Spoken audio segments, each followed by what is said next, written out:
जिस घर में ये पाक दुआ सच्चे दिल से सुनी जाती है, उस घर की दीवारें भी गवाही देती हैं कि यहां अब अल्लाह की रहमत उतर चुकी है। हर वो कोना जहां पहले उदासी थी, अब वहां नूर और सुकून बस जाता है। हर वो दरवाजा जो बंद था, अल्लाह अपने करम से खोल देता है।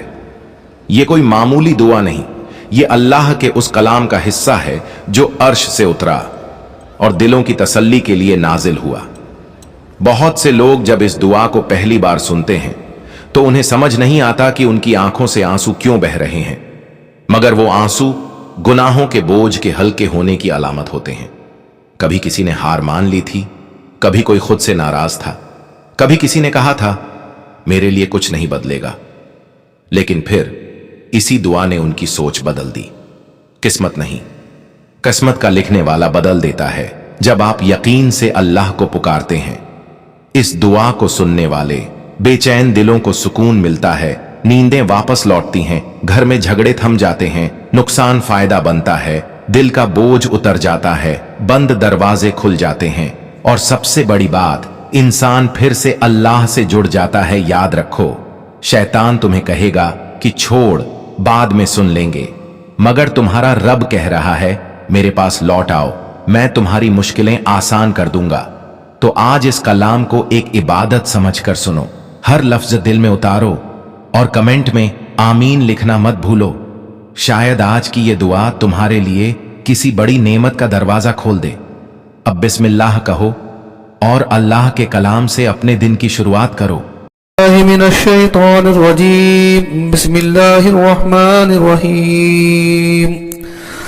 सूरत अंज़लनाहा व फ़रदनाहा व अंज़लना फ़ीहा आयातिन बय्यिनातिन लअल्लकुम तज़क्करून। अज़्ज़ानियतु वज़्ज़ानी फ़ज्लिदू कुल्ल वाहिदिन मिनहुमा मियत जल्दह वला तअख़ुज़कुम बिहिमा रअफ़तुन फ़ी दीनिल्लाहि इन कुन्तुम तु'मिनून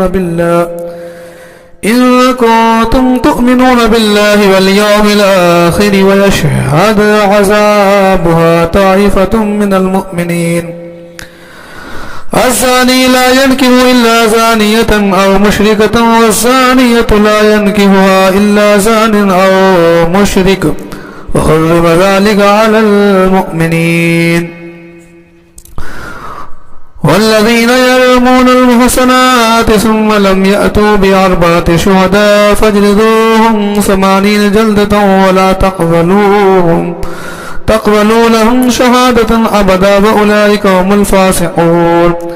إلا الذين تابوا من بعد ذلك وأصلحوا فإن الله غفور رحيم. والذين يرمون أزواجهم ولم يكن لهم شهداء إلا أنفسهم فشهادة أحدهم 4 شهادات بالله إنه لمن الصادقين. والخامسة لعنة الله عليه إن كان من الكاذبين ويدره عنها العذاب أن تشهد 4 شهادات بالله إنه لمن الكاذبين. والخامسة أن غضب الله عليها إن كان من الصادقين. ولولا فضل الله عليكم ورحمته وأن الله تواب حكيم. إن الذين جاءوا بالإفك عصبة منكم لا تحسبوه شرا لكم بل هو خير لكم لكل امرئ منهم ما اكتسب من الإثم والذي تولى كبره منهم له عذاب عظيم. لولا إذ سمعتموه ظن المؤمنون والمؤمنات بأنفسهم خيرا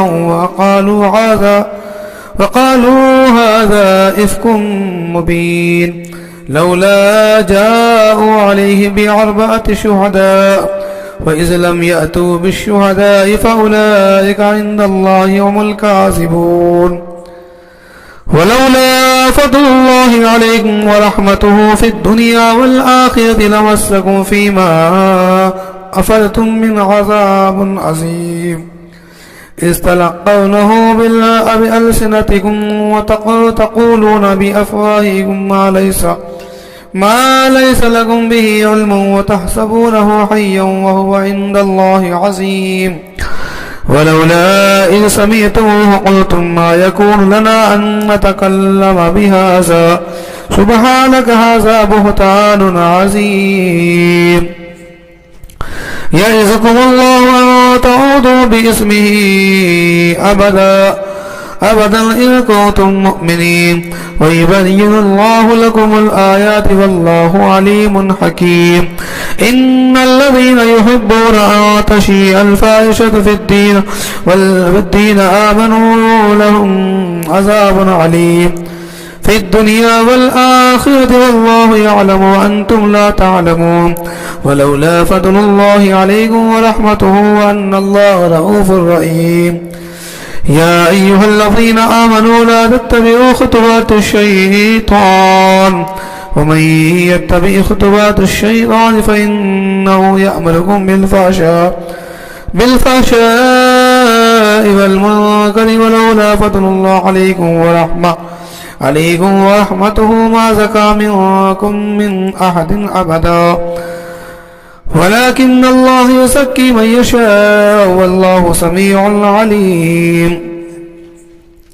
ولا يأتل أولو الفضل منكم والسعة أن يؤتوا أولي القربى والمساكين والمهاجرين في سبيل الله وليعفوا وليصفحوا ألا تحبون أن يغفر لكم والله غفور رحيم إن الذين يرمون المحسنات الغافلات المؤمنات لعنوا في الدنيا والآخرة ولهم عذاب عظيم يوم تشهد عليهم ألسنتهم وأيديهم وأرجلهم بما كانوا يعملون يومئذ يوفيهم الله دينهم الحق ويعلمون أن الله هو الحق المبين الخبيثات للخبيثين والخبيثات للخبيثات والطيبات للطيبين والطيبين للطيبات أولئك مبرون مما يقولون لهم مغفرة ورزق كريم يا أيها الذين آمنوا لا تدخلوا بيوتا غير بيوتكم حتى تستأنسوا وتسلموا على أهلها ذلكم خير لكم لعلكم تذكرون فإن لم تجدوا فيها عهدا فلا تأخذوها حتى يؤذن لكم وإن قيل لكم ارجعوا فارجعوا هو أزكى لكم والله بما تعملون عليم ليس عليكم جناح أن تدخلوا بيوتا غير مسكونة فيها متاع لكم والله يعلم ما تبدون وما تكتمون قل للمؤمنين يغضوا من أبصارهم ويحفظوا فروجهم ذلك أزكى لهم إن الله خبير بما يصنعون وقل للمؤمنات يغضضن من أبصارهن ويحفظن فروجهن ولا يبدين زينتهن إلا ما ظهر منها وليضربن بخمورهن على جيوبهن ولا يبدين زينتهم إلا لبعولتهن أو آبائهن أو آباء بعولتهن أو بعولتهن أو أبنائهن أو أبناء بعولتهن أو إخوانهن أو بني إخوانهن أو بني أخواتهن أو نسائهن أو ما ملكت أيمانهن أو التابعين غير أولي الإربة من الرجال أو الطفل الذين لم يظهروا على عورات النساء ولا يضربن بأرجلهن ليعلم ما يخفين من زينتهن وتوبوا إلى الله جميعا أيها المؤمنون لعلكم تفلحون وأنكحوا الأيام منكم والصالحين من عبادكم وإمائكم إن يكونوا فقراء يغنيهم الله من فضله والله واسع عليم وليستعفف الذين لا يجدون نكاحا حتى يغنيهم الله من فضله والذين يبتغون الكتاب مما ملكت أيمانكم فكاتبوهم إن علمتم فيهم خيرا وآتوهم مما لله الذي آتاكم ولا تكرهوا فتياتكم على البغاء إن أردنا تحصنا لتبتغوا عرض الحياة الدنيا ومن يكرهن فإن الله من بعد إكراههن غفور رحيم ولقد أنزلنا إليكم آيات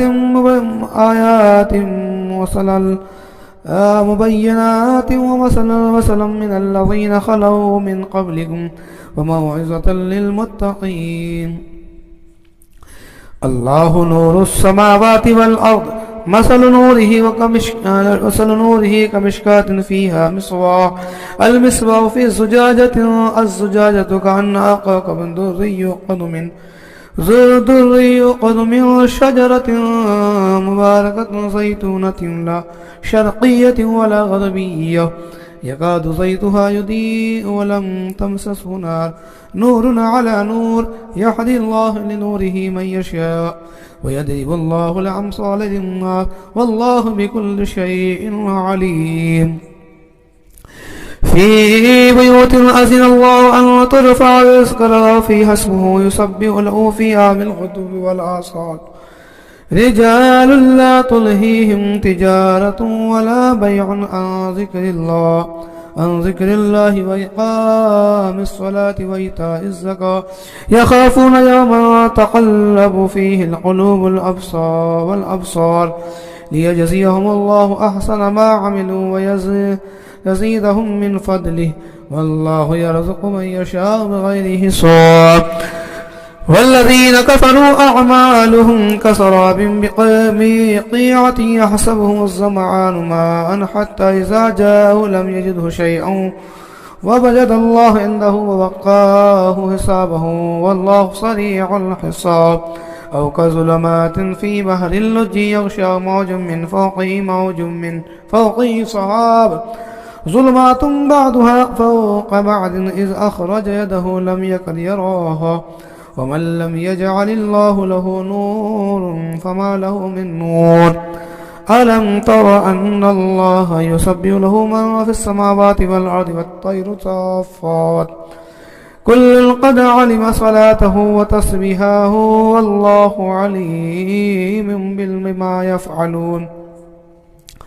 ولله ملك السماوات والأرض وإلى الله المصير ألم تر أن الله يجزي سحابا ثم يعلف بينه ثم يجعله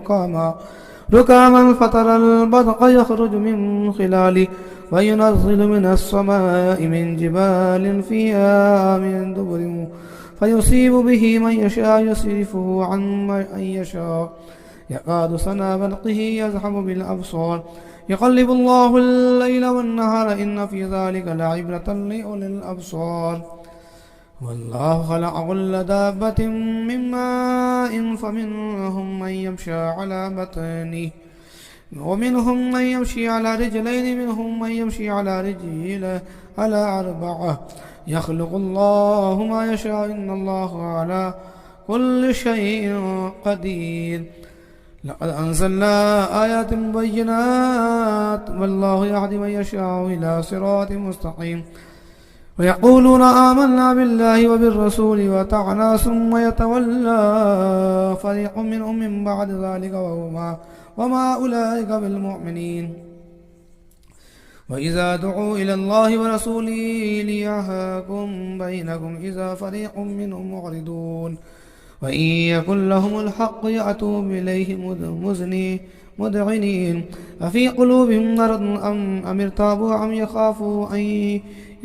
يخيف الله عليهم ورسوله بل أولئك هم الظالمون إنما كان قول المؤمنين إذا دعوا إلى الله ورسوله ليحكم بينهم أن يقولوا سمعنا وأطعنا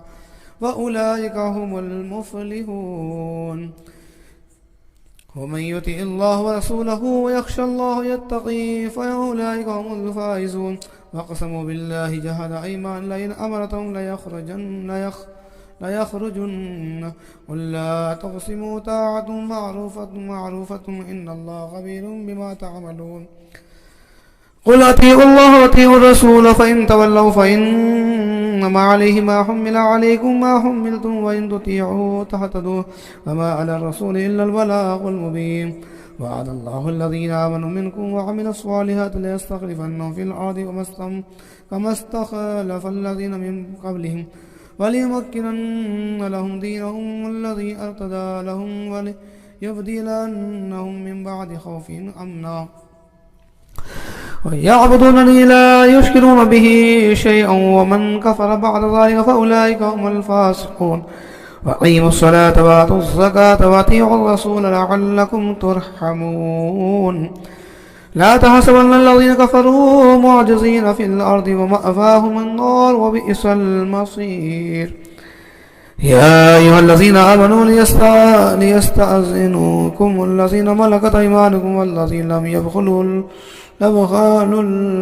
الحلم منكم 3 مرات من قبل صلاة الفجر وحين تدعون ثيابهم من الظهيرة ومن بعد صلاة العشاء 3 عورات لكم ليس لكم عليكم ولا عليهم جناح بعدهن توافون عليكم بعضكم على بعض كذلك يبين الله لكم الآيات والله عليم حكيم وإذا بلغ الأطفال منكم الحلم فليستأذنوا كما استأذن الذين من قبلهم كذلك يبين الله لكم آياته والله عليم حكيم والقواعد من النساء اللاتي لا يرجون نكاحا فليس عليهن جناح أن يدعن ثيابا غير متبرجات بزينة وأن يستخففن خير لهن والله سميع عليم ليس على الأعمى حرج وعلى الأعرج حرج وعلى المريض حرج وعلى أنفسكم أن تأكلوا من بيوت أو بيوت آباء أو بيوت أمهاتكم بيوت إخوان أو بيوت أخواتكم أو بيوت أعمامكم أو بيوت عماتكم أو بيوت خوالكم أو بيوت خالاتكم أو ما ملكتم مفاتحه أو صديقكم ليس عليكم جناح أن تدخلوا جميعا أو أشتاتا فإذا دخلتم بيوتا فسلموا على أنفسكم تحية من الله مباركة طيبة كذلك يبين الله لكم الآيات لعلكم تعقلون إنما المؤمنون الذين آمنوا بالله ورسوله وإذا كانوا معه على أمر جامع لم يذهبوا حتى يستأذنوه إن الذين يستعزنونك أولئك الذين يؤمنون بالله ورسوله فإذا استأذنوك لبعض شأنهم فأذن لمن شئت منهم واستغفر لهم الله إن الله غفور رحيم لا تجعلوا دعاء الرسول بينكم كدعاء بعضكم بعضا قد يعلم الله الذين يتسللون منكم لباسا فليحذر الذين يخالفون عن أمره أن تصيبهم فتنة أو يصيبهم عذاب عليم ألا إن لله ما في السماوات والأرض قد يعلم ما أنتم عليه ويوم يرجعون إليه فينبئهم بما عملوا والله بكل شيء عليم بسم الله الرحمن الرحيم الرحمن علم القرآن خلق الإنسان علمه البيان الشمس والقمر بحسبان والنجم والشجر يسجدان والسماء رفعها ووضع الميزان ألا تطغوا في الميزان وأقيموا الوزن بالقسط ولا تخسروا الميزان والأرض وضعها للأنام فيها فاكهة والنخل ذات الأكمام والحب ذو العصف والريحان فبأي آلاء ربكما تكذبان خلق الإنسان من صلصال كالفخار وخلق الجان من مارج من نار فبأي آلاء ربكما تكذبان رب المشرقين ورب المغربين فبأي آلاء ربكما تكذبان مرج البحرين يلتقيان بينهما برزخ لا يبغيان فبأي آلاء ربكما تكذبان يخرج منهما اللؤلؤ والمرجان فبأي آلاء ربكما تكذبان وله الجوار المنشآت في البحر كالأعلام فبأي آلاء ربكما تكذبان كل من عليها فان ويبقى وجه ربك ذو الجلال والإكرام فبأي آلاء ربكما تكذبان يسأله من في السماوات والأرض كل يوم هو في شان فبأي آلاء ربكما تكذبان سنفرغ لكم أيها الثقلان فبأي آلاء ربكما تكذبان يا معشر الجن والإنس إن استطعتم أن تنفذوا من أقطار السماوات والأرض فانفذوا لا تنفذوا إلا بسلطان فبأي آلاء ربكما تكذبان يرسل عليكما شواظ من نار ونحاس فلا تنتصران فبأي آلاء ربكما تكذبان فإذا انشقت السماء فكانت وردة كالدهان فبأي آلاء ربكما تكذبان فيومئذ لا يسأل عن ذنبه إنس ولا جان فبأي آلاء ربكما تكذبان يعرف المجرمون بسيماهم فيؤخذوا بالنواصي والأقدام فبأي آلاء ربكما تكذبان هذه جهنم التي يكذب بها المجرمون يطوفون بينها وبين حميم آن فبأي آلاء ربكما تكذبان ولمن خاف مقام ربه جنتان فبأي آلاء ربكما تكذبان ذواتا أفنان فبأي آلاء ربكما تكذبان فيهما عينان تجريان فبأي آلاء ربكما تكذبان فيهما من كل فاكهة زوجان فبأي آلاء ربكما تكذبان متكئين على فرش بطائنها من استبرق وجنى الجنتان دان فبأي آلاء ربكما تكذبان فيهن قاصرات الطرف لم يطمثهن إنس قبلهم ولا جان فبأي آلاء ربكما تكذبان كأنهن الياقوت والمرجان فبأي آلاء ربكما تكذبان هل جزاء الإحسان إلا الإحسان فبأي آلاء ربكما تكذبان ومن دونها جنتان فبأي آلاء ربكما تكذبان مدغامتان فبأي آلاء ربكما تكذبان فيهما عينان نضاختان فبأي آلاء ربكما تكذبان فيهما فاكهة ونخل ورمان فبأي آلاء ربكما تكذبان فيهن خيرات حسان فبأي آلاء ربكما تكذبان حور مقصورات في الخيام فبأي آلاء ربكما تكذبان لم يطمثهن إنس قبلهم ولا جان فبأي آلاء ربكما تكذبان متكئين على رفرف خضر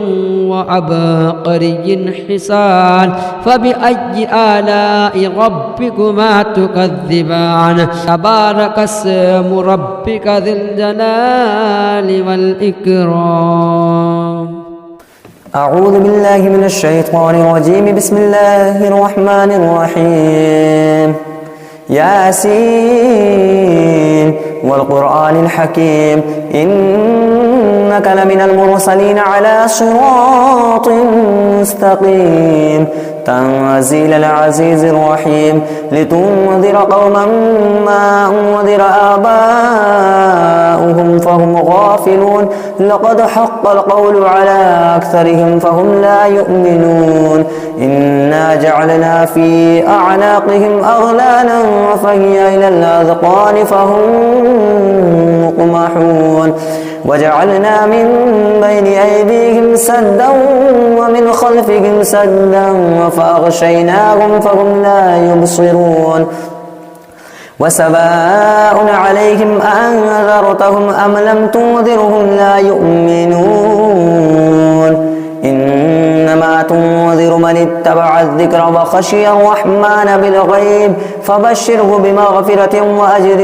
كريم. إنا نحن نحيي الموتى ونكتب ما قدموا وآثارهم وكل شيء أحصيناه في إمام مبين.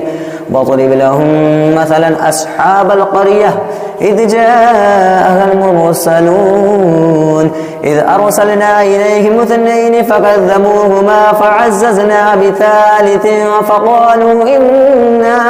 إليكم مرسلون قالوا ما أنتم إلا بشر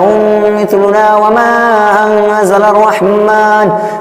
أنزل الرحمن من شيء إن أنتم إلا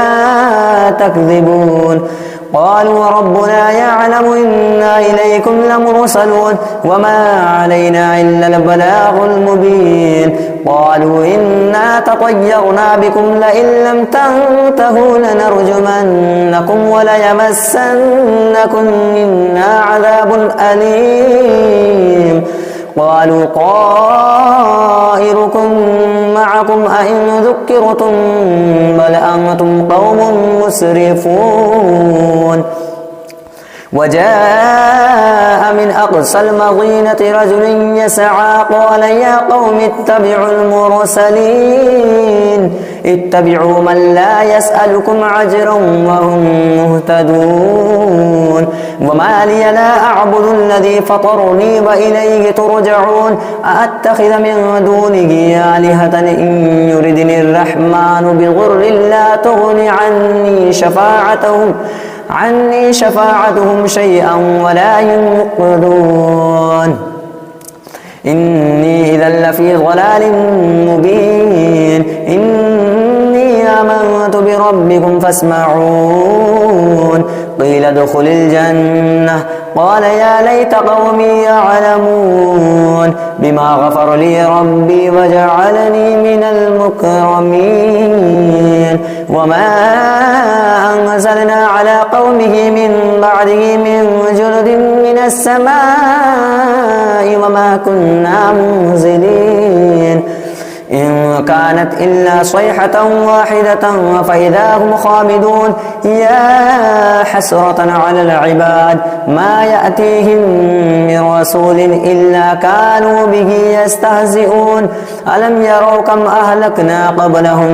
من القرون أنهم إليهم لا يرجعون وإن كل لما جميع لدينا محضرون وآية لهم الأرض الميتة أحييناها وأخرجنا منها حبا فمنه يأكلون وجعلنا فيها جنات من نخيل وأعناب وفجرنا فيها من العيون ليأكلوا من ثمره وما عملته أيديهم أفلا يشكرون سبحان الذي خلق الأزواج كلها مما تنبت الأرض ومن أنفسهم ومما لا يعلمون وآية لهم الليل نسلخ منه النهار فإذا هم مظلمون والشمس تجري لمستقر لها ذلك تقدير العزيز العليم والقمر قدرناه منازل حتى عاد كالعرجون القديم لا الشمس ينبغي لها أن تدرك القمر ولا الليل سابق النهار وكل في فلك يسبحون وآية لهم أنا حملنا ذريتهم في الفلك المشحون وخلقنا لهم من مثله ما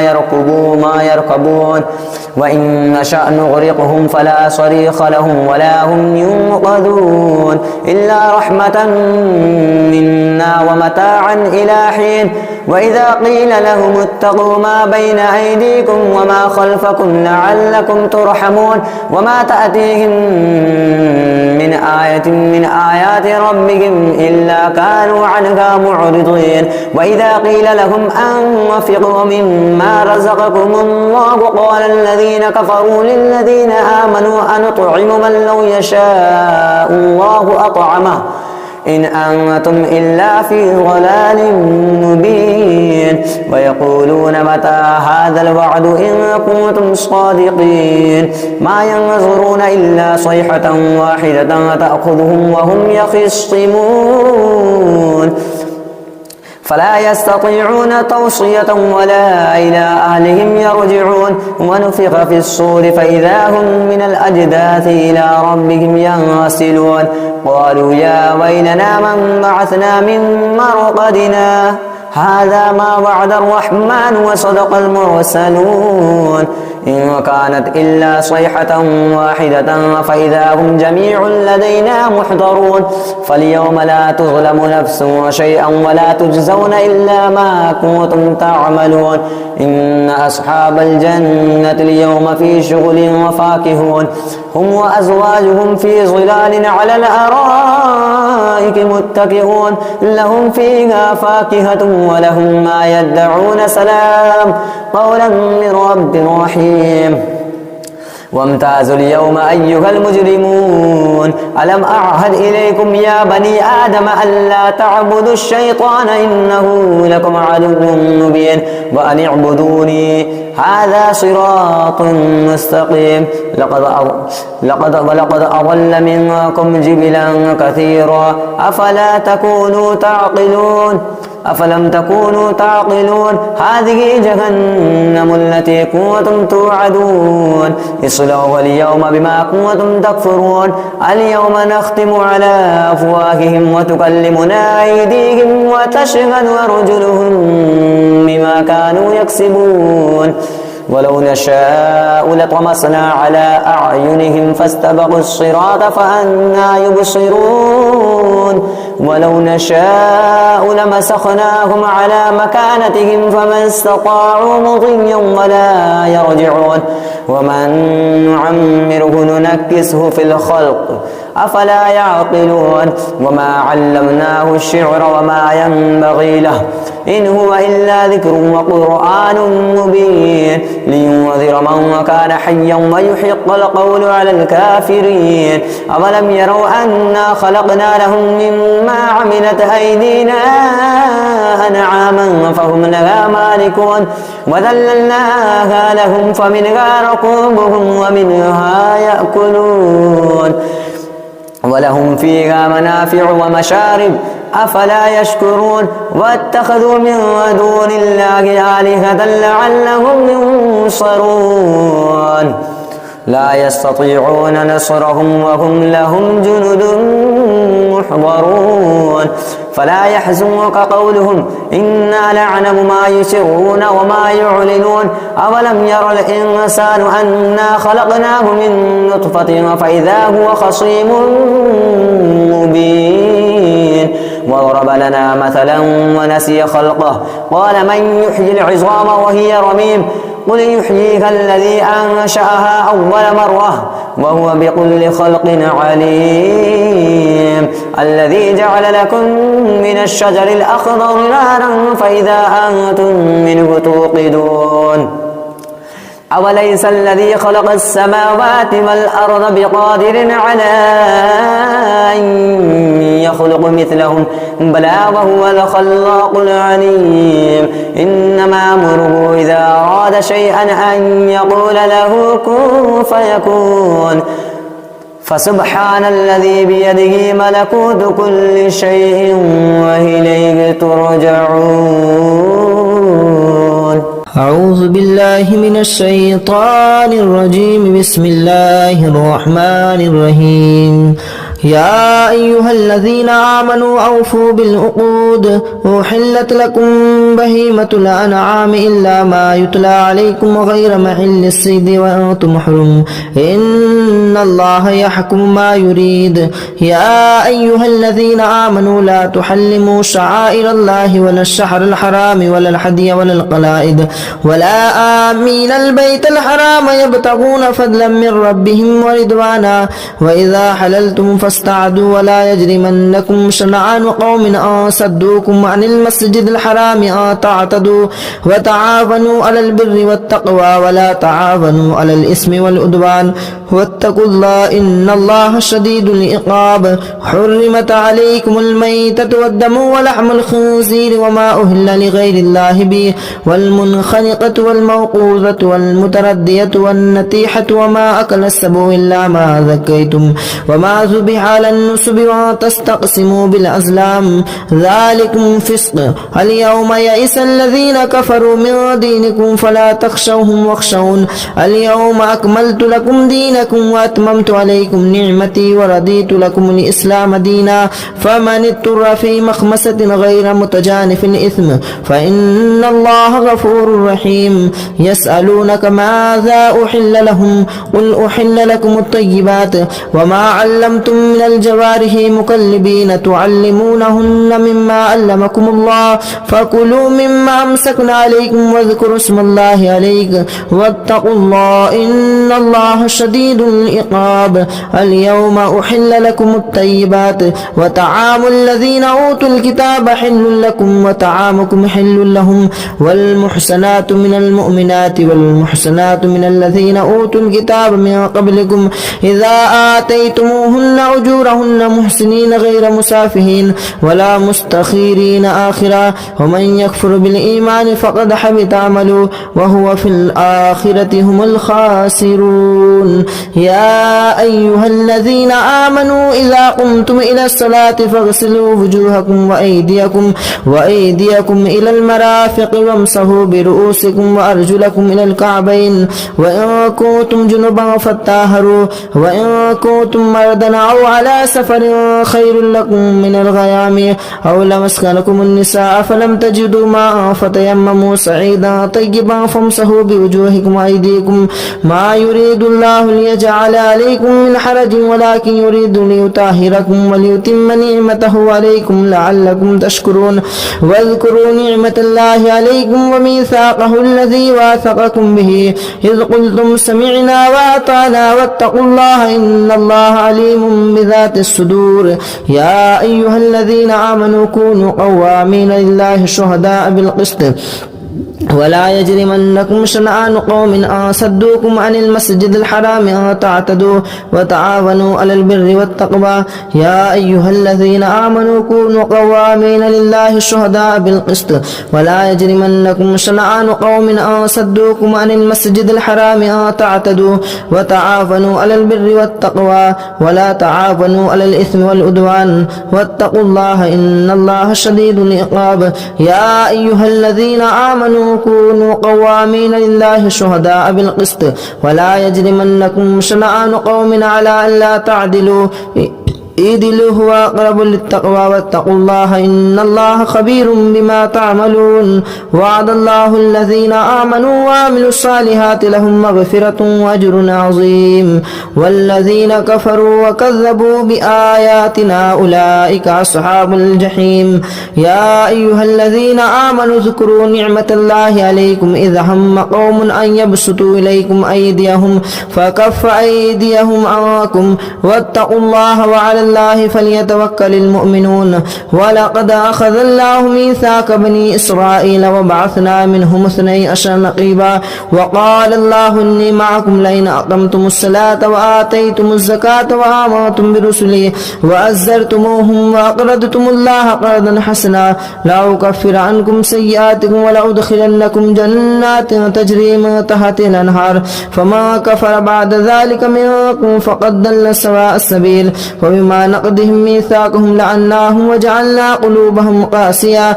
يحرفون الكلم عن مواضعه ونسوا حظا مما ذكروا به ولا يجرمنكم أن تطهروا ولا تزالوا تطلعوا على خاناتكم منكم إلا قليلا منهم فاعفوا عنهم واستغفروا لهم إن الله يحب المحسنين ومن الذين قالوا إنا نصارى أخذنا ميثاقهم فنسوا حظا مما ذكروا به فأغرينا بينهم العداوة والبغضاء إلى يوم القيامة وسوف ينبهم الله بما كانوا يصنعون يا أهل الكتاب قد جاءكم رسولنا يبين لكم كثيرا مما كنتم تخفون من الكتاب ويعفو عن كثير قد جاءكم من الله نور وكتاب مبين يهدي به الله من اتبعه ودار رضوانه سبلا ويخرجنكم من الظلمات إلى النور بإذن ربهم ويهديهم إلى صراط مستقيم لقد كفر الذين قالوا إن الله هو المسيح ابن مريم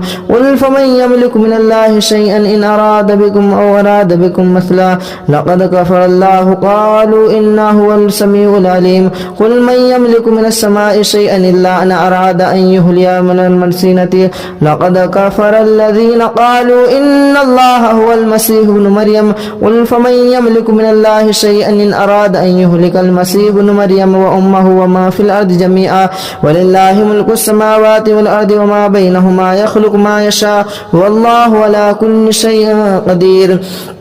وقالت اليهود والنصارى نحن أبناء الله وأحباؤه قل فلم يعذبكم بذنوبكم بل أنتم بشر ممن خلق يغفر لمن يشاء ويعذب من يشاء ولله ملك السماوات والأرض وما بينهما وإليه المصير يا أهل الكتاب قد جاءكم رسولنا يبين لكم كثيرا من الرسل أن تقولوا ما جاءنا من البشير والنذير فقد جاءكم بشير ونذير والله على كل شيء قدير وإذ قال موسى لقومه يا قوم اذكروا نعمة الله عليكم إذ جعل فيكم أنبياء وجعلكم ملوكا وآتاكم ما لم يؤت أحدا من العالمين يا قوم ادخلوا الجنة المقدسة يا قوم ادخلوا الأرض المقدسة التي كتب الله لكم ولا ترتدوا على أدباركم فتنقلبوا خاسرين قالوا يا موسى إنا فيها قوم جبارين وإنا لن ندخلها حتى يخرجنا منها فإن يخرجنا منها فإنا داخلون قال رجلان من الذين يخافون نعم الله عليهم ادخلوا عليهم الباب فإذا دخلتموه فإنكم غالبون وعلى الله فليتوكلوا إن كنتم مؤمنين قالوا يا موسى إنا لن ندخلها أبدا ما داموا فيها فادخلوا أنت وداخلون قالوا قالوا يا موسى إنا لن ندخلها أبدا ما داموا فيها فاذهب أنت وربك فقاتلا إنا هاهنا قائدون قال رب إني لا أملك إلا نفسي وأخي فافرق بيننا وبين القوم الفاسقين قال فإنها محرمة عليهم 40 سنة يتيهون في الأرض فلا تأس على القوم الفاسقين واتل عليهم نبأ ابني آدم بالحق إذ قربنا قلنا يا بأوا بكم واتل عليهم نبأ ابني آدم بالحق إذ قربا قربانا فتقبل من أحدهما ولم يتقبل من الآخر قال لا تقبل من الآخر لئن بسطت إلي لئن بسطت واتل عليهم نبأ ابني آدم بالحق إذ قربا قربانا فتقبل من أحدهما ولم يتقبل من الآخر قال أقتلنك قال إنما يتقبل الله من المتقين لئن بسطت إلي يدك لتقتلني ما أنا بباسط يدي لأقتلك إني أخاف الله رب العالمين إني أريد أن تبوء بإثمي وإثمك فتكون من أصحاب النار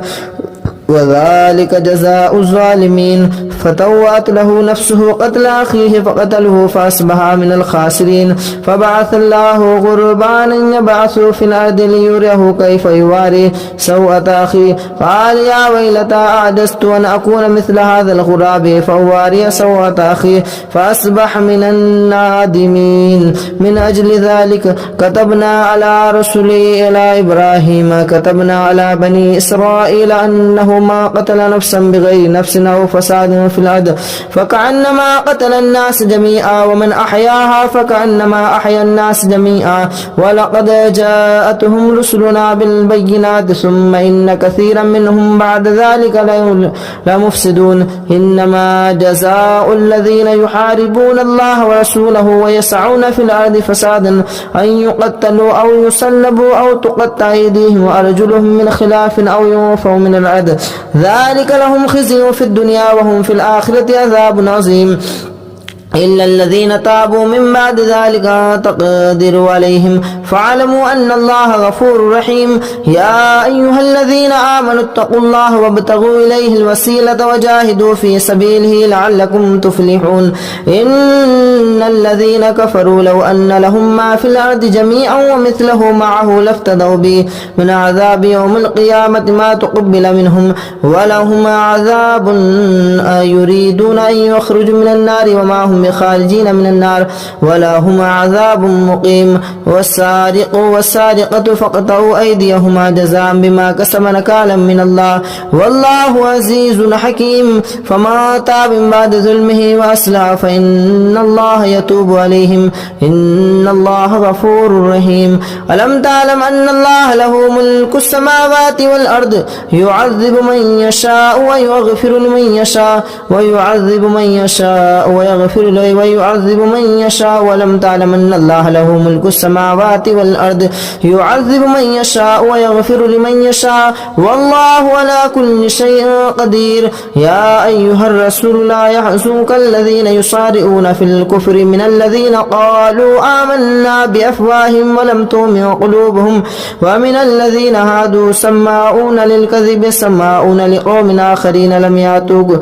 يحرفون الكلم من بعد مواضعه يقولون إن أوتيتم هذا فخذوه وإن لم تؤتوه فاحذروا ومن يرد الله فتنته فلا تملك له من الله شيئا أولئك لم يرد الله أن يطهر قلوبهم لهم في الدنيا خزي ولهم في الآخرة عذاب عظيم سماعون للكذب أكالون للسهت فإن جاءوك فاحكم بينهم أو أعرض عنهم وإن تعرض عنهم فلن يضروا الله شيئا وإن حكمت فاحكم بينهم إن الله يحكم من المتقين وكيف يحكمونك وعندهم التوراة فيها حكم الله ثم يتولون من بعد ذلك وما أولئك بالمؤمنين إنا أنزلنا التوراة فيها هدى والنور يحكم بها النبيون الذين أسلموا للذين هادوا والربانيون والأحبار بما استحفظوا من كتاب الله وكانوا عليه شهداء فلا تخشوا الناس واخشوني ولا تشتروا بآياتي ثمنا قليلا أولياء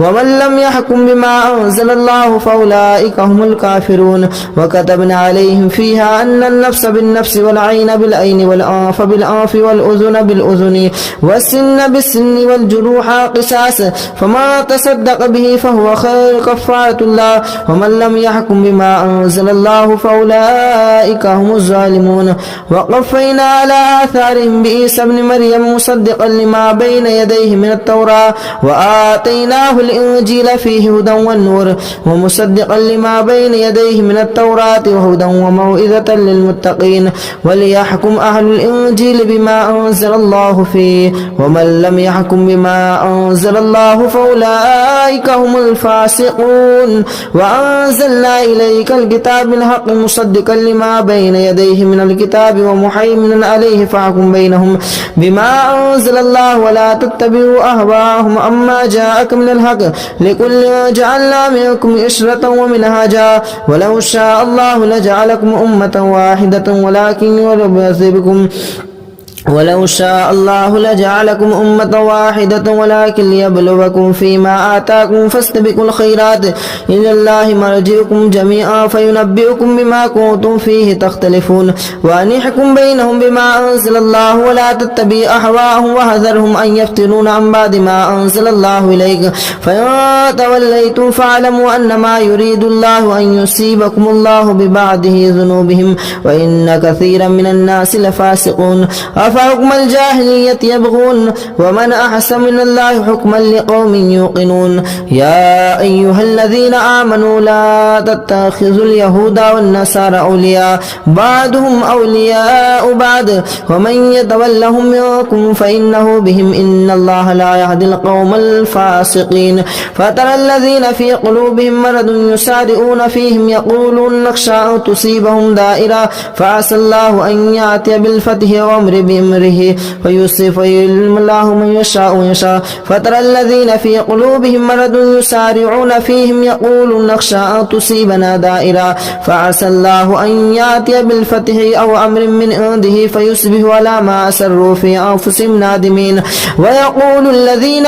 آمنوا هؤلاء الذين أقسموا بالله جهد أيمانهم إنهم لمعكم حبطت أعمالهم فأصبحوا خاسرين يا أيها الذين آمنوا من يرتد منكم عن دينه فسوف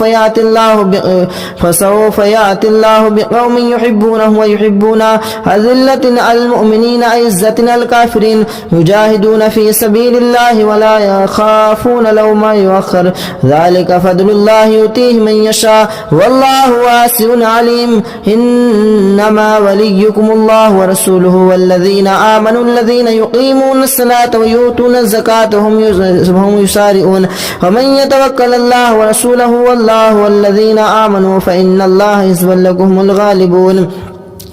يا أيها الذين آمنوا لا تتخذوا الذين اتخذوا دينكم هزوا ولعبا من الذين أوتوا الكتاب من قبلكم والكفار أولياء واتقوا الله إن كنتم مؤمنين وإذا ناديتم إلى الصلاة اتخذوها هزوا ولعبا ذلك بأنهم قوم لا يعقلون قل يا أهل الكتاب هل تنقمون منا إلا أن آمنا بالله وما أنزل إلينا وما أنزل من قبل وأن أكثركم فاسقون قل هل أنبئكم بشر من ذلك مثوبة عند الله من لعنهم الله وغضب عليه وجعل منهم القردة والخنازير والعبد الطاغوت أولئك شر مكانا وأضل عن سواء السبيل وإذا جاءوكم قالوا آمنا وقد دخلوا بالكفر وهم قد خرجوا به والله أعلم بما يعلم والله أعلم بما كانوا يكتمون وترى كثيرا منهم يسارعون في الإثم والعدوان وأكلهم السحت لبئس ما كانوا يعملون لولا ينهاهم الربانيون والأحبار عن قولهم الإثم وأكلهم السحت لبئس ما كانوا يصنعون وقالت اليهود يد الله مغلولة غلت أيديهم ولئنوا بما قالوا بل يداه مبسوطتان ينفق كيف يشاء وليزيدن كثيرا منهم ما أنزل إليك من ربك طغيانا وكفرا وألقينا بينهم العداوة والبغضاء إلى يوم القيامة كلما أوقدوا نارا للحرب أدفع الله ويسعون في الأرض فسادا والله لا يحب المفسدين ولو أن أهل الكتاب آمنوا واتقوا لكفرنا عنهم سيئاتهم ولأدخلنهم جنات تجري من تحتها الأنهار ولو أنهم أقاموا الصلاة والإنجيل وما أنزل الله إليك من ربهم لأكلوا من فوقهم ومن تحت أرجلهم منهم أمة مقتصدة وكثير منهم ساء ما كانوا يعملون يا أيها الرسول بلغنا ما أنزل إليك من ربك وإن لم تفعل فما بلغت رسالته والله يعصمك من الناس إن الله لا يهدي القوم الكافرين قل يا أهل الكتاب لتنكمون قل يا أهل الكتاب لستم على شيء حتى تقاتلوا التوراة والإنجيل وما أنزل إليكم من ربكم ويزيد الذين كثيرا منهم ما أنزل إليك من ربك طغيانا وكفرا فلا تأس على القوم الكافرين إن الذين آمنوا والذين هادوا والسابئون والنصارى من آمن بالله واليوم الآخر وعمل صالحا فلهم أجرهم عند ربهم ولا خوف عليهم ولا إن الذين آمنوا والذين هادوا والسابئون والنصارى من آمن بالله واليوم الآخر وعمل صالحا فلا خوف عليهم ولا هم يحزنون لقد أخذنا ميثاق بني إسرائيل وأرسلنا إليهم رسلا كلما جاءهم رسول بما لا تهوى أنفسهم فريقا كذبوا وفريقا يقتلون وحسبوا أن لا تكون فتنة فجمعوا وسموا إلى الله تعالى عليهم ثم عموا وسموا كثيرا منهم والله بصير بما يعملون لقد كفر الذين قالوا إن الله هو المسيح ابن مريم وقال المسيح يا بني إسرائيل اعبدوا الله ربي وربكم إنه من يشرك بالله فقد حرم الله عليه الجنة ومأواه النار وما للظالمين من أنصار لقد كفر الذين قالوا إن الله ثالث ثلاثة وما من إله إلا إله واحد وإن لم ينتهوا عما كانوا ليمسن الذين كفروا منهم عذاب أليم أفلا يتوبون إلى الله ويستغفرون والله غفور رحيم ما المسيح ابن مريم إلا رسول قد خلت من قبله الرسل وأمه صديقة كان يأكلان الطعام انظر كيف نبين لكم الآيات ثم انظر أنا يؤفكون قل أتعبدون من دون الله ما لا يملك لكم ضرا ولا نفعا والله هو السميع العليم قل يا أهل الكتاب لا تغلوا في دينكم غير الحق ولا تتبعوا أهواء قوم قد ضلوا من قبل وأضلوا كثيرا وأضلوا عن سواء السبيل لعن الذين كفروا من بني إسرائيل على لسان داود وعيسى ابن مريم ذلك بما عصوا وكانوا يعتدون كانوا لا يتناهون عن منكر فعلوا لبئس ما كانوا يفعلون ترى كثيرا منهم يتولون الذين كفروا لبئس ما قدمت لهم أنفسهم أن سخط الله عليهم وفي العذاب هم خالدون ولو كانوا يؤمنون بالله والنبيين وما أنزل إليهم ما اتخذوهم أولياء ولكن كثيرا منهم فاسقون لتجدن أشد الناس على عداوة الذين آمنوا الهدى والذين أشركوا ولتجدن أقربهم مودة للذين آمنوا الذين قالوا إنا نصارى ذلك بأنهم منهم قسيسين ورهبانا وأنهم لا يستكبرون يا أيها الذين آمنوا لا يستكبرون وإذا سمعوا ما أنزل إلى الرسول ترى أعينهم تفيض من الدم مما عرفوا من الحق يقولون ربنا آمنا فاكتبنا مع الشاهدين وما لنا لا نؤمن بالله وما جاءنا من الحق ونطمع أن يدخلنا ربنا مع القوم الصالحين فأثابهم الله بما قالوا جنات تجري من تحتها الأنهار خالدين فيها وذلك جزاء المحسنين والذين كفروا وكذبوا بآياتنا أولئك أصحاب الجحيم يا أيها الذين آمنوا لا تحرموا طيبات ما أحل الله لكم ولا تعتدوا إن الله لا يحب المعتدين وكلوا مما رزقكم الله حلالا طيبا واتقوا الله الذي أنتم به مؤمنون لا يؤاخذكم الله باللغو في أيمانكم ولكن يؤاخذكم بما عقدتم الأيمان فكفارته إطعام 10 مساكين من أوسط ما تطعمون أهليكم أو كسوتهم أو تحرير تحرير رقبة فمن لم يجد فصيام 3 أيام ذلك كفارة أيمانكم إذا حلفتم واحفظوا أيمانكم كذلك يبين الله لكم آياته لعلكم تشكرون يا أيها الذين آمنوا إنما الخمر والميسر والأنصاب والأزلام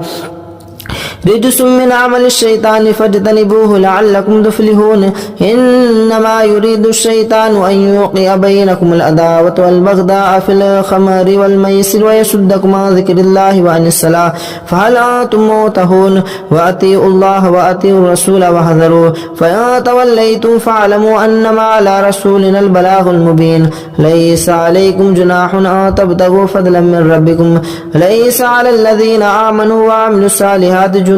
فيما طعموا إذا ما اتقوا وآمنوا وعملوا الصالحات ثم اتقوا وآمنوا ثم اتقوا وأحسنوا والله يحب المحسنين يا أيها الذين آمنوا ليبلونكم الله بشيء من الصيد تناله أيديكم ورماحكم ليعلم الله من يخافه بالغيب فمن اعتدى بعد ذلك فله عذاب أليم يا أيها الذين آمنوا لا تقتلوا الصيد وأنتم حرم وما قتله منكم متعمدا فجزاء مثل ما قتل من النعيم يحكم به ذوى عدل منكم هديا بالغ الكعبة وكفارة طعام مساكين وعدل ذلك صياما ليذوق وبال أمره عفى الله عما سلف ومن عاد فينتقم الله منه والله عزيز ذو انتقام وحل لكم صيد البحر وطعامه متاعا لكم وللسير وحرم عليكم أهل لكم ليلة الصيام الرفث وحل لكم صيد البحر وطعامه متاعا لكم وللسيارة وحرم عليكم صيد البر ما دمتم حرما واتقوا الله الذي إليه تهشرون جعل الله الكعبة البيت الحرام قياما للناس والشهر الحرام والهدي والقلائد ذلك لتعلموا أن الله يعلم ما في السماوات وما في الأرض وأن الله بكل شيء عليم اعلموا أن الله شديد العقاب وأن الله غفور رحيم ما على الرسول إلا البلاغ والله يعلم ما تبدون وما تكتمون قل لا يستوي الخبيث والطيب ولو أعجب كثرة الخبيث فاتقوا الله يا أولي الألباب لعلكم تفلحون يا أيها الذين آمنوا لا تسألوا عن أشياء تبد لكم ما تسوكم ولا تسألوا عنها حين ينزل القرآن تبد لكم عفى الله عنها والله غفور حليم قد سألها قوم من قبلكم ثم أصبحوا بها كافرون ما جعل الله من بحيرة ولا سائبة ولا وسيلة ولا حام ولكن الله كفروا يفعلون مع الكذبين وأكثرهم لا يعقلون وإذا قيل لهم تعالوا إلى ما أنزل الله وإلى الرسول قالوا حسبنا ما وجدنا عليه آباءنا أولو كان آباؤهم لا يعقلون شيئا ولا يهتدون يا أيها الذين آمنوا عليكم أنفسكم لا يضركم ما ضل إذا اهتديتم إلى الله مرجعكم ينبئكم بما كنتم تعملون يا أيها الذين آمنوا شهادة بينكم إذا حضر أحدكم الموت حين الوصية 2 ذوى عدل منكم أو آخران من غيركم إن أنتم ضربتم في الأرض فأصابتكم مصيبة الموت تحبسونهما من بعد الصلاة فيقسمان بالله إن ارتبتم لا نشتري به ثمنا ولو كان ذا قربى ولا نكتم شهادة الله إنا إذا لمن الآثمين فإن أثر على أنه مستحق إثما فآخران يقومان مقامهما من الذين استحق عليهم الأوليان ولا يعني فيقسمان بالله لشهادتنا حق من شهادتهما وما اعتدينا إنا إذا لمن الظالمين ذلك أدنى أن يأتوا بالشهادة على وجهها أن يخافوا ترد أيمان بعد أيمانهم واتقوا الله واعلموا أن الله لا يهدي القوم الفاسقين يوم يجمعكم الرسول فيقول ماذا أجبتم قالوا لا علم لنا إنك أنت العليم الحكيم إذ قال الله يا عيسى ابن مريم اذكر نعمتي عليك وعلى والدتك إذ أيدتك بروح القدس تكلم الناس في المهد وكهلا وإذ علمتك الكتاب والحكمة والتوراة والإنجيل وإذ تخلق من الطين كهيئة الطير بإذني فتنفخ فيها فتكون طيرا بإذني وتبرئ الأكمه والأبرص بإذني وإذ تخرج الموت بإذني وإذ كففت بني إسرائيل عنك إذ جئتهم بالبينات فقال الذين كفروا منهم إن هذا إلا سحر مبين وإذ أوحيت إلى الحواريين أن آمنوا بي وبرسولي قالوا آمنا واشهد بأننا مسلمون إذ قال الحواريون يا عيسى ابن مريم هل يستطيع ربك أن ينزل علينا مائدة من السماء قال اتقوا الله إن كنتم مؤمنين قالوا نريد أن نأكل منها وتطمئن قلوبنا ونعلم قد صدقتنا ونكون عليها من الشاهدين قال عيسى ابن مريم اللهم ربنا أنزل علينا مائدة من السماء قال الله إن الله وإذ قال الله يا عيسى ابن مريم أنت قلت للناس تكفر قالوا سبحانك لا أقول لكم إلا إن كنتم تقولون ما كنت لكم إلا من أوتي به أن اعبدوا الله وكنتم به شهيد منكم إن تعذبكم ففريقا كذبتم قال الله هذا يوم ينفع صادق لهم جنات تجري من تحت النهر خالدين فيها أبدا رضي الله عنهم ورضوا عنه لله ملك السماوات وما في الأرض وهو على كل شيء قدير بسم الله الرحمن الرحيم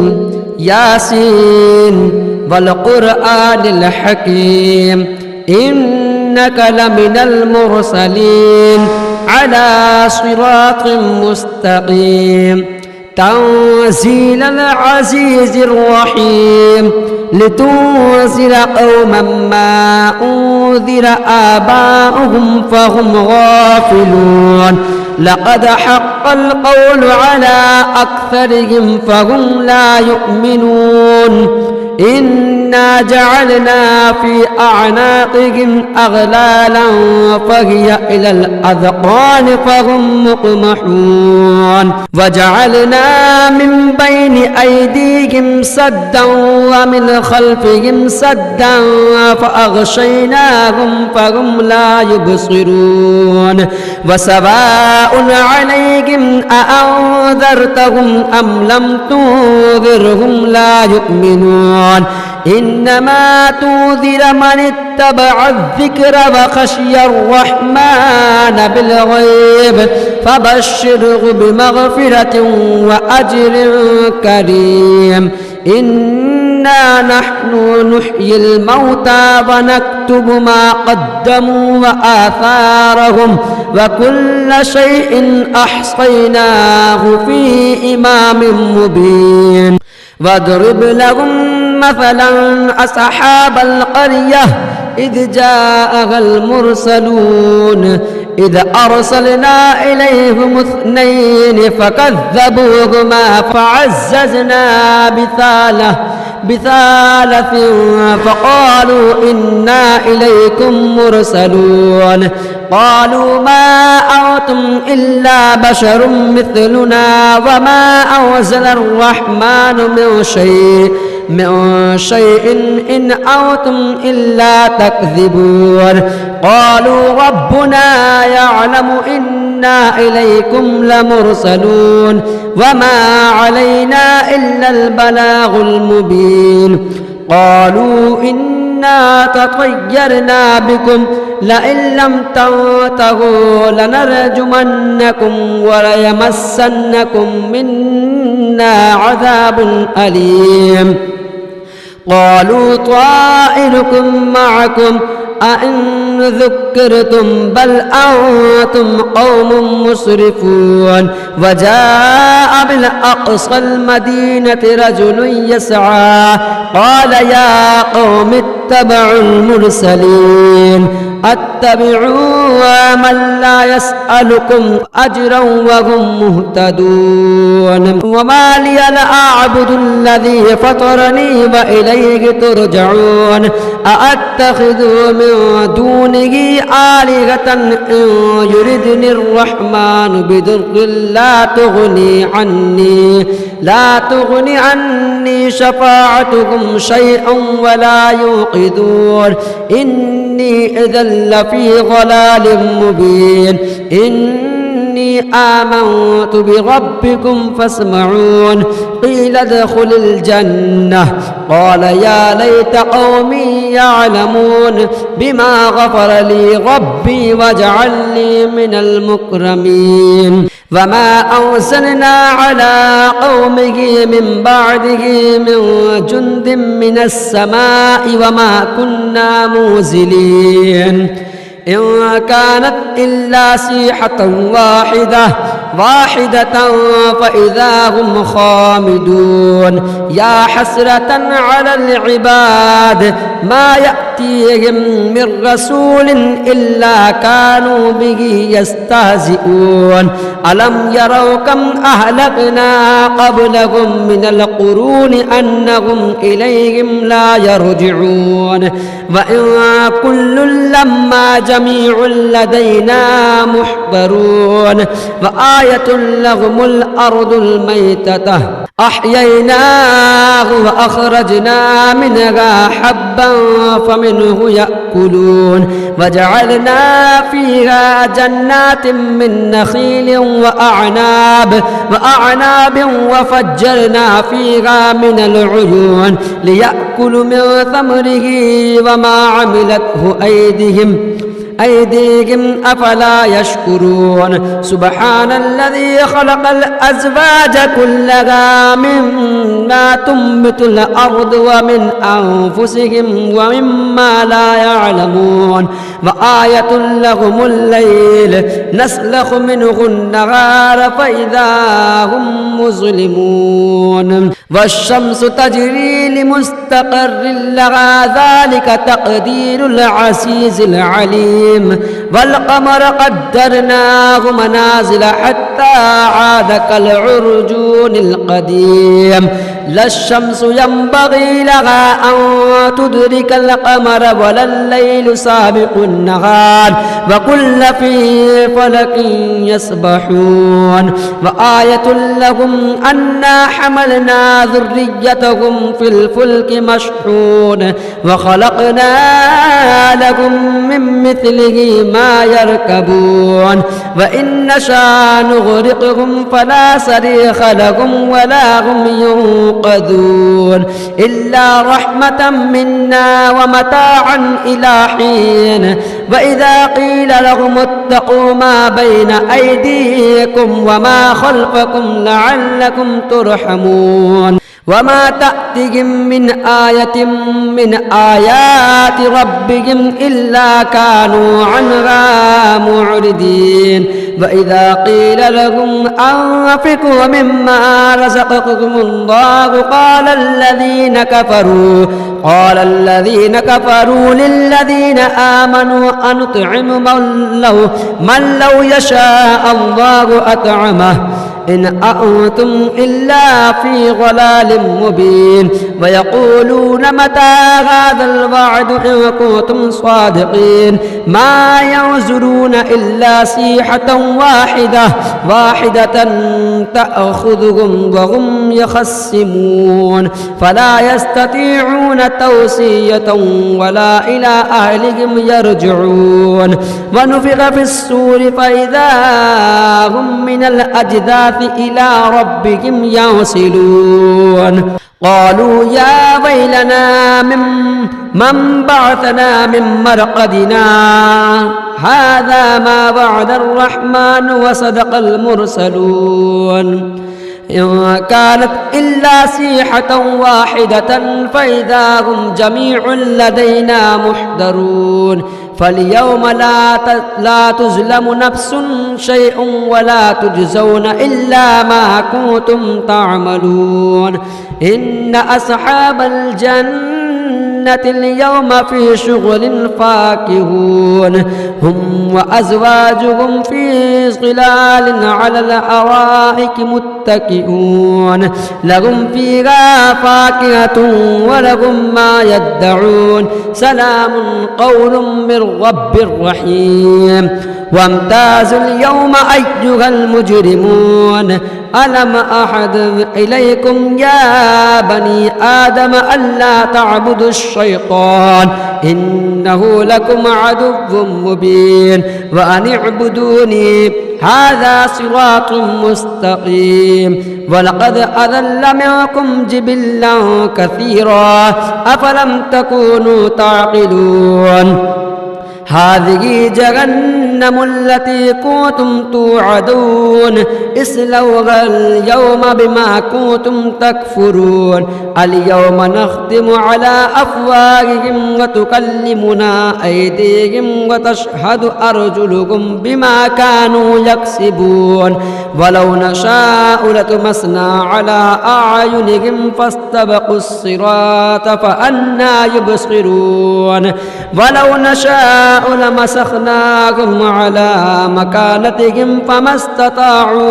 فما استطاعوا مضيا ولا يرجعون ومن نعمره ننكسه في الخلق أفلا يعقلون وما علمناه الشعر وما ينبغي له إن هو إلا ذكر وقرآن مبين لينذر من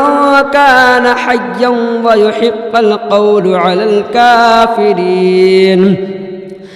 أولم يروا أنا خلقنا لهم مما عملت أيدينا أنعاما فهم لها مالكون وذللناها لهم فمنها ركوبهم ومنها يأكلون ولهم فيها منافع ومشارب أفلا يشكرون واتخذوا من دون الله آلهة لعلهم ينصرون لا يستطيعون نصرهم وهم لهم جند محضرون